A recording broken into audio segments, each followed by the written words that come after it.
Kodėl Donaldas Trumpas, žmogus, kuris save laiko taikos prezidentu, žmogus, kuris laimėjo tiek pat prestižinį, kiek ir istorinį FIFA taikos prizą, ir žmogus, kuris vieną dieną tikisi laimėti Nobelio taikos premiją, įsivelia į tiek daug karų? Jo pirmoji kadencija nebuvo tokia. Jis surengė keletą smūgių Sirijoje ir taip pat nužudė vieną iš aukščiausių Irano karinių pareigūnų. Tačiau jis vengia pradėti jokių naujų didelių karinių konfliktų. Pirmasis prezidentas, kuris tai padarė nuo pat Reigano laikų, priklausomai nuo to, kaip norite skaičiuoti. Šį kartą Pentagonas buvo šiek tiek užsiėmęs.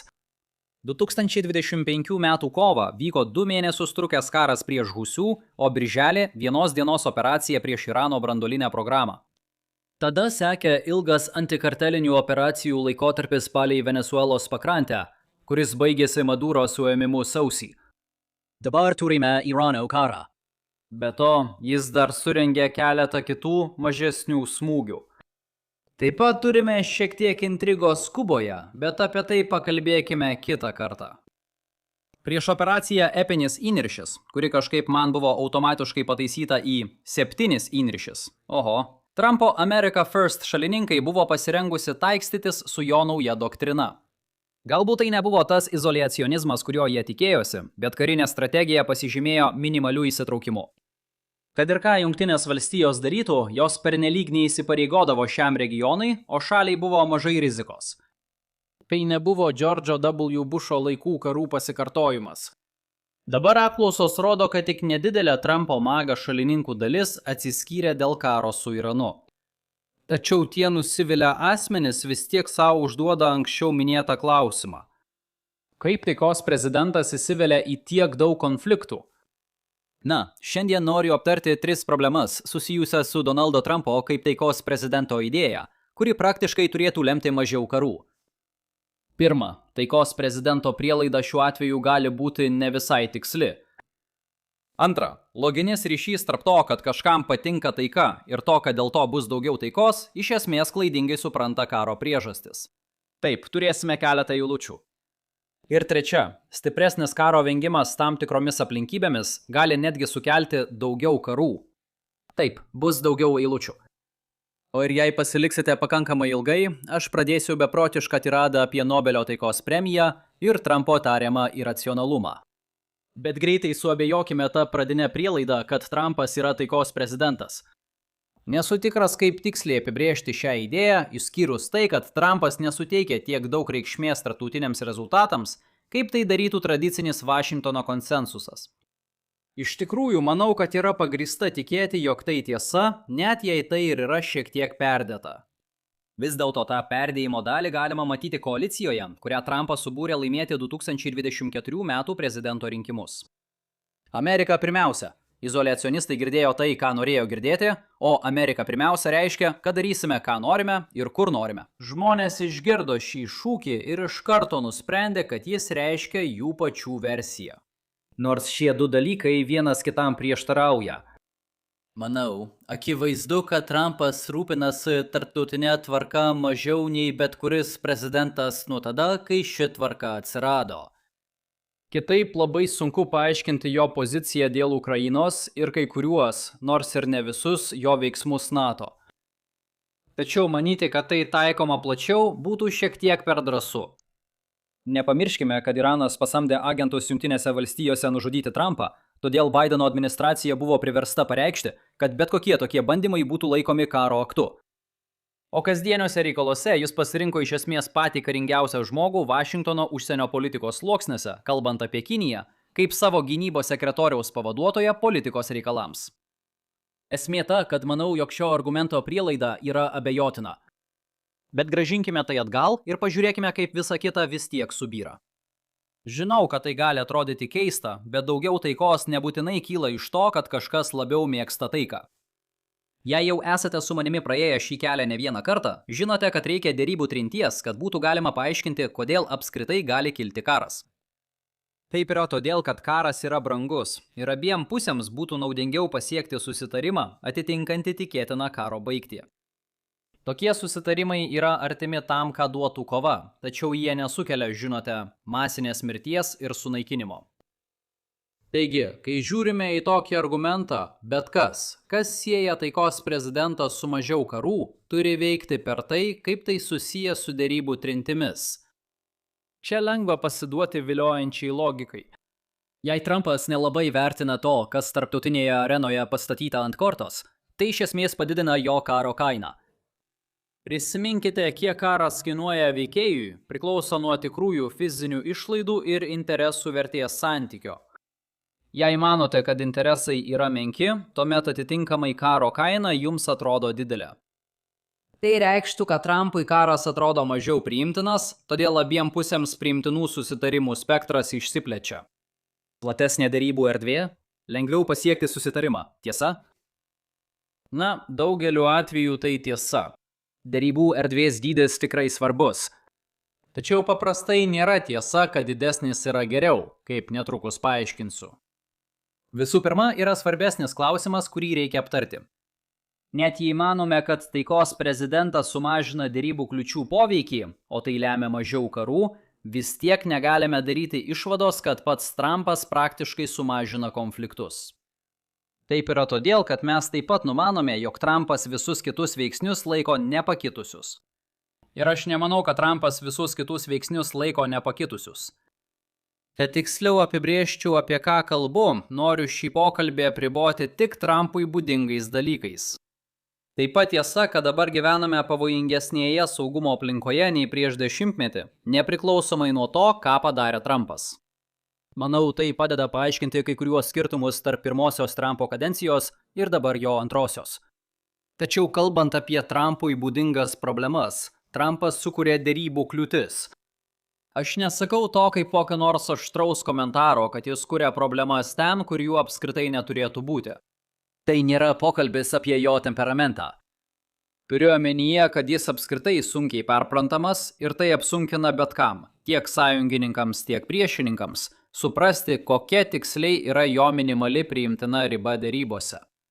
Dėl to atsiranda daugiau situacijų, kai Jungtinės valstijos įsivelia į karus, nes priešininkai nėra tikri, ko reikalauti derybose. Nes galime atsidurti tako tipo situacijoje, kai jis yra pasirengęs nusileisti beveik visais svarbiais klausimais, arba jis gali būti gana ryžtingas ir pasirengęs kovoti, jei priešininkas nepateiks rimto pasiūlymo. Jei priešininkas mano, kad Baltieji rūmai šį vakarą vakarienį valgys takus, tuomet jis kelia griežtus reikalavimus.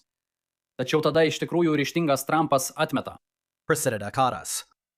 Apibendrinant argumentą, įsivaizduokite, kad Trumpas šiek tiek mažiau rūpinasi tarptautiniais rezultatais nei jo pirmtakai. Tačiau jis įneša daug daugiau neapibrėžtumo į situaciją. Tuomet įmanoma, kad pastarasis poveikis tampa dominuojantis.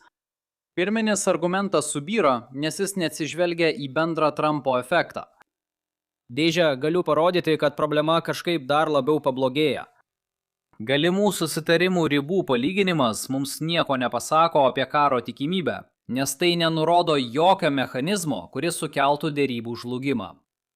Ir kartais mažesnis rūpestis tarptautiniais rezultatais gali lemti daugiau karų. Leiskite paaiškinti. Įsivaizduokite, kad gyvename netikrumo pasaulyje, kuriame Iranas nežino Trumpo minimaliai priimtinos ribos. Galbūt taip yra todėl, kad neaišku, kokios didelės yra JAV ginklų atsargos, todėl kova Irane sukels neaišku neigiamų pasekmių mastą kitiems JAV interesams, pavyzdžiui, gebėjimui vėliau kovoti su Kinija. Esant tokioms aplinkybėms, pagrindinis veiksnys, lemiantis ar kils karas, yra skirtumas tarp dviejų galimų Trumpo tikrųjų minimalių reikalavimų. Šį skirtumą aš vadinu taikos premija.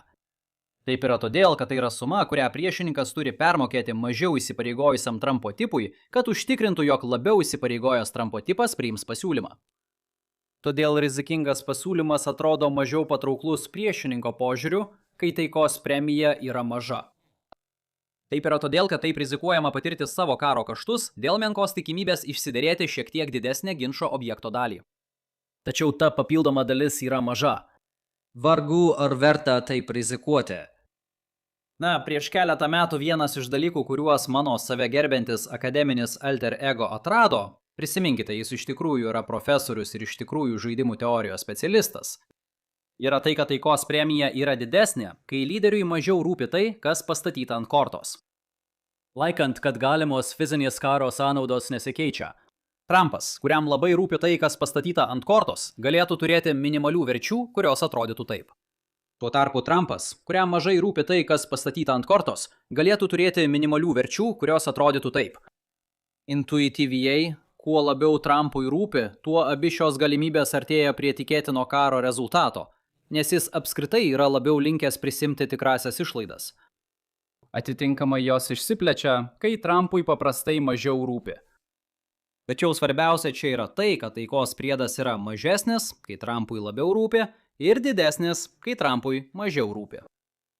Todėl, kai Trumpui labiau rūpi, derybų trintis sumažėja. Tiems iš jūsų, kurie gyvenate ir kvėpuojate antrosiomis išvestinėmis, mėgaukitės šią akimirką, nes jos pagaliau tapo svarbios socialinių mokslų kontekste. Geriausias intuityvus paaiškinimas, kurį galiu jums pateikti, kodėl tai veikia būtent taip, yra susijęs su tuo, kas nutinka kraštutiniu atveju. Įsivaizduokite, kad Trumpas suteikia begalinę vertę tam, kas yra ant kortos, dėl kurio vyksta kova. Tuomet nesvarbu, ar Jungtinės valstijos patiria didelės ar mažas fizinės karo sąnaudas.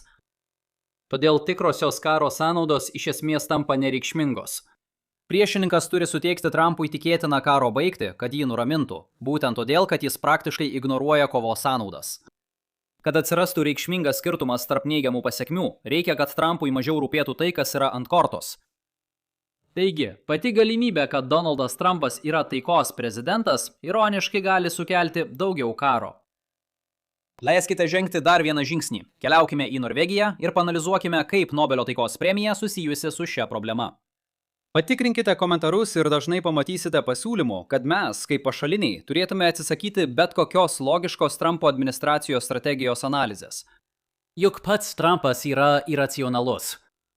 Tarp tų komentarų, kas man atrodo juokinga, yra tai, kad dauguma Trumpo iracionalumo apibūdinimų iš tikrųjų neapibūdina iracionalumo strateginę ar socialinių mokslų prasme. Šnekamojoje anglų kalboje iracionalus yra sinonimas žodžiui keistas. Socialinių mokslų srityje iracionalus reiškia nereaguojantis į paskatų struktūras. Aš specialiai iškeliu šį klausimą čia dėl ryšio su Trumpo akivaizdžiu susižavėjimu mintimi laimėti Nobelio taikos premiją, kas iš karto sukelia komentarus apie jo racionalumą.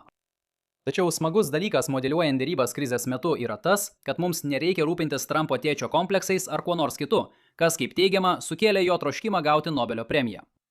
Jis tiesiog tai turi.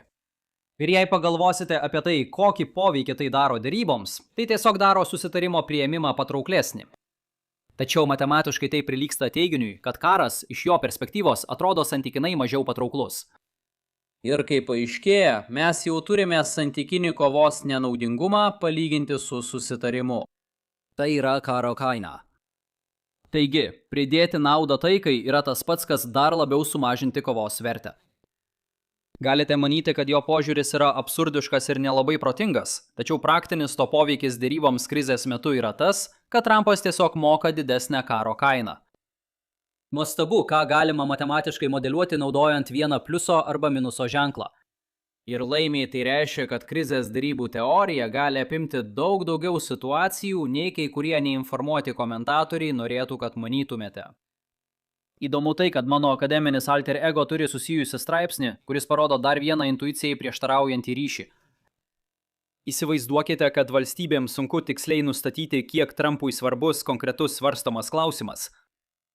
Tuomet karo kainos padidinimas, įskaitant ir Nobelio premijos vertės pridėjimą, padidina karo riziką. Dabar čia taikoma ta pati logika, kaip ir anksčiau aptartoje taikos priemokos manipuliavimo problemos atveju, todėl šiandien šios temos plačiau nenagrinėsiu. Tačiau įdomu tai, kad turime dar vieną būdą, kaip taika iš pradžių gali atrodyti patrauklesnė, tačiau strateginė sąveika galiausiai panaikina šį ryšį.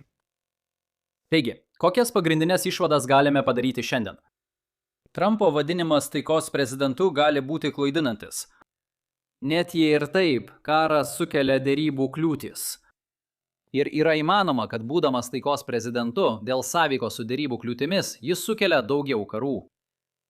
Taigi, tai žymi 31 dieną iš eilės man. Nebeturiu žodžių, tad eikite pažiūrėti ką nors, ką jau esu sakęs anksčiau. Galėčiau pasiūlyti naujausią mano tarptautinių santykių įvadinės serijos įrašą kanale Lines on Maps Extra. Bet kuriuo atveju, jei jums patiko šiandienos vaizdo įrašas, prašau paspauskite patinka, pasidalinkite ir prenumeruokite ir pasimatysime kitą kartą. Rūpinkitės savimi.